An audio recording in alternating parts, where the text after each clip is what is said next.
नमस्कार, मैं सानिका और आप देख रहे हैं न्यूज 21। हमारे राजस्थान बुलेटिन में आप सभी का स्वागत है। चलिए शुरुआत करते हैं आज की खबरों के साथ। पहली खबर हमारी श्रीकरणपुर से आ रही है। श्रीकरणपुर कस्बे के वार्ड नंबर 8 में विद्युत विभाग की कथित मिलीभगत के चलते ट्रांसमीटर से सीधे तार डालकर खुलेआम बिजली चोरी किए जाने का मामला सामने आया है। हैरान करने वाली बात यह है कि जब मोहल्ले वासियों ने इस अवैध कृत्य की शिकायत की तो बिजली चोरी करने वाले परिवारों ने उल्टा शिकायतकर्ताओं के खिलाफ पुलिस थाने में मारपीट और छेड़छाड़ का झूठा परिवाद सौंप दिया। इस मनमानी और प्रशासनिक उदासीनता से आहत मोहल्ले वासियों ने अब एकजुट होकर बिजली चोरी करने वाले परिवारों तथा संलग्न विद्युत कर्मियों के खिलाफ पुलिस थाने में आधिकारिक परिवाद सौंपा है और निष्पक्ष जांच की मांग भी उठाई है। श्रीकरणपुर से अमित धवन की रिपोर्ट।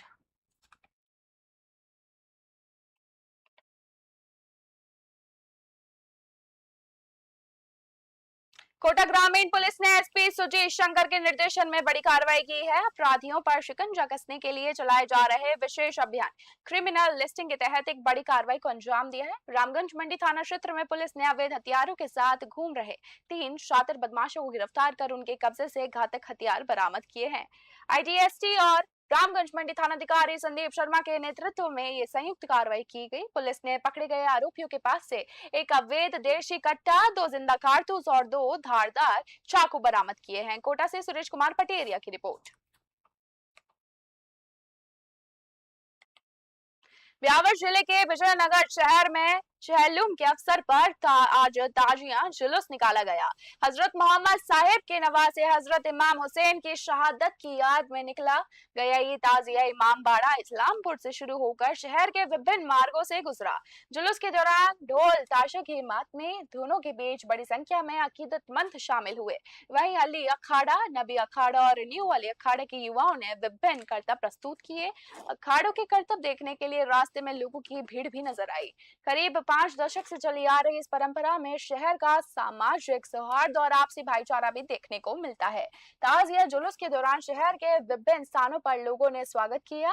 अकीदतमंदों ने श्रद्धा के साथ ताजिए के निर्देश दर्शन किए और जुलूस में सहभागिता भी निभाई। आयोजन के दौरान धार्मिक आस्था के साथ साथ विजयनगर की पुरानी सामाजिक सौहार्द और भाईचारे की परंपरा भी दिखाई दी। वहीं जुलूस को लेकर प्रशासन और पुलिस पूरी तरह मुस्तैद नजर आए। सुरक्षा के पुख्ता इंतजाम किए गए तथा पूरे आयोजन के दौरान प्रशासन हाई अलर्ट मोड पर भी रहा।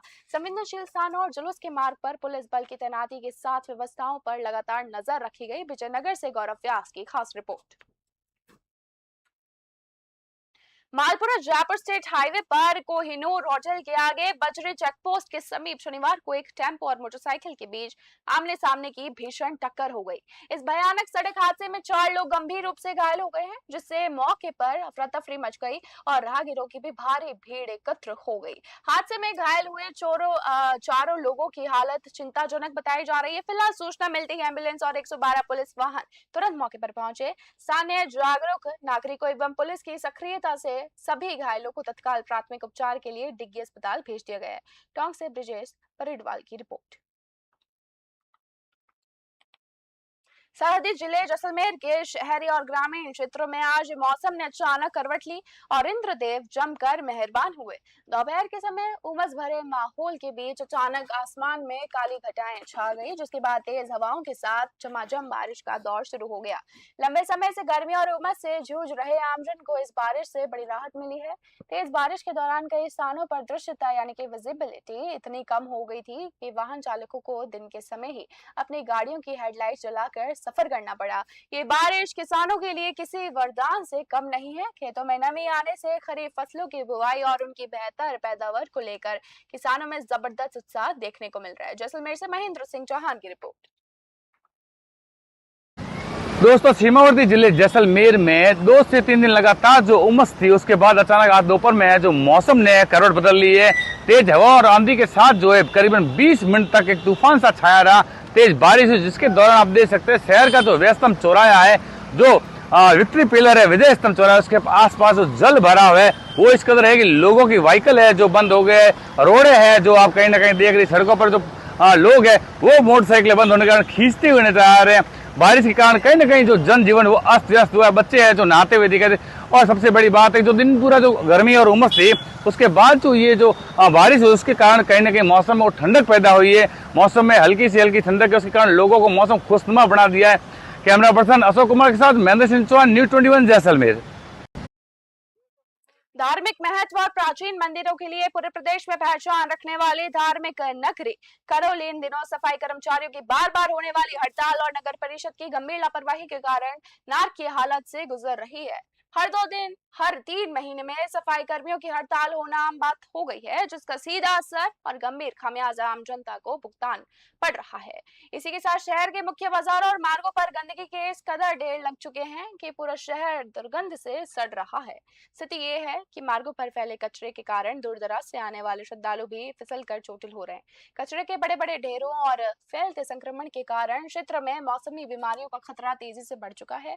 इसके बावजूद नगर परिषद के आला अधिकारियों और जिला प्रशासन का इस और कोई ध्यान नहीं है। प्रशासनिक उदासीनता का आलम यह है कि सदर बाजार के व्यापारियों को अपनी दुकानें खोलने से पहले खुद गंदगी साफ करनी पड़ रही है। करौली से राधा रमन सारस्वत की ग्राउंड रिपोर्ट आप सब देख रहे हैं।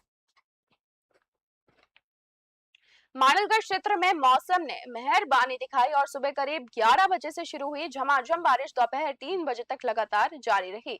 इस अच्छी बारिश से एक और जहां क्षेत्र के किसानों के चेहरे पर खुशी लौट आई है, वहीं जंगलों से पानी की तेज आवक होने के कारण आसपास के तालाबों में भी पानी की अच्छी मात्रा पहुंच चुकी है। लगातार हुई मूसलाधार बारिश के चलते जंगलों से पानी का बहाव तेजी से हुआ, जिससे क्षेत्र के तालाबों में पर्याप्त पानी पहुंचा है।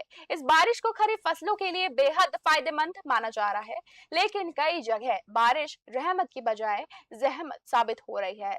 चांदगढ़ गांव में मुख्य सड़क किनारे बनी नालियां एक तरफ से पूरी तरह से जाम होने के कारण बारिश का पानी निकास न मिलने पर देवनारायण मंदिर के पास बनी नई 4 दीवारी के निकट जमा हो चुका है।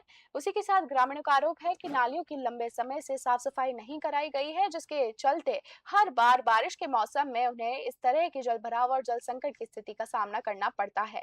इस समस्या से परेशान ग्रामीणों ने प्रशासन से अति शीघ्र नालियों की समुचित सफाई करवाने तथा इलाके में स्थायी जल निकासी की व्यवस्था सुनिश्चित करने की मांग उठाई है। मानलगढ़ से रामलाल जाट की ग्राउंड रिपोर्ट।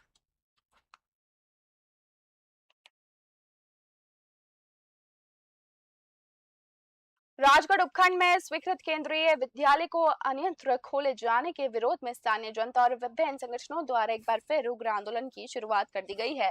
राजगढ़ की जनता ने अब इस मांग को लेकर आर पार की लड़ाई का ऐलान कर दिया है।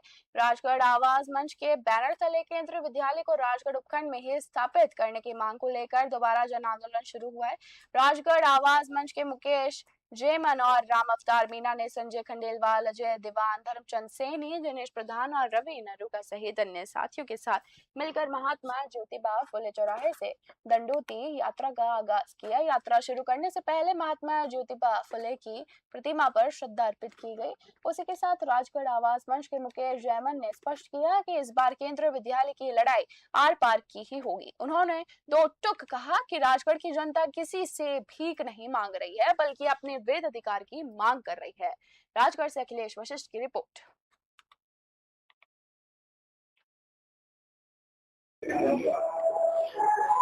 राजगढ़ उपखंड के लिए स्वीकृत केंद्रीय विद्यालय को दूसरे उपखंड में ले जाने के विरोध में संपूर्ण राजगढ़ परिक्षेत्र पिछले 8-10 महीने से आंदोलनरत है। संपूर्ण राजगढ़ कस्बा 8 दिन तक निरंतर बंद रहा। बड़े से व्यापारी से लेकर छोटे से छोटे व्यापारी ने अपने प्रतिष्ठान बंद रखे, आमरण अनशन हुए, धरने प्रदर्शन हुए। राज्य सरकार के जिम्मेदार राज्य मंत्री संजय शर्मा धरना स्थल पर आए, हमारी मांग को जायज ठहराया, आंदोलन को सकारात्मक करार दिया और ये आश्वासन दिया कि राजगढ़ के प्रबुद्ध नागरिकों, राजगढ़ आवाज मंच के साथियों को साथ लेकर प्रशासन के लोग 1 माह के अंदर उचित भूमि का चयन करके इस समस्या का समाधान करेंगे। जनवरी से लेकर जुलाई तक पूरे 6 महीने निकल गए, 7 महीने निकल गए। हमने दिल्ली, जयपुर, अलवर के अनेकों चक्कर लगाए, लेकिन कोई सुनवाई नहीं हुई। जो भी जमीनें बताते हैं, यूं समझिए सरकार की तरफ से कोई रुचि नहीं ली गई। जो जमीनें हमारे द्वारा जो मेहनत करके बताई गई, उनमें अनावश्यक कमियां निकाली जा रही है। कुल मिलाकर मंशा नहीं है। पुलिस थाने के पास एक जमीन देखी, उस जमीन को भराव क्षेत्र में बताते हैं। अलवर जिला कलेक्टर कहती हैं कि उस जमीन में तकनीकी रूप से कोई समस्या नहीं, केवल उसमें बरसात के समय पानी भरा हुआ था। हमारा राजस्थान बुलेटिन में बस इतना ही। देखते रहिए न्यूज़ 21। धन्यवाद। दूसरे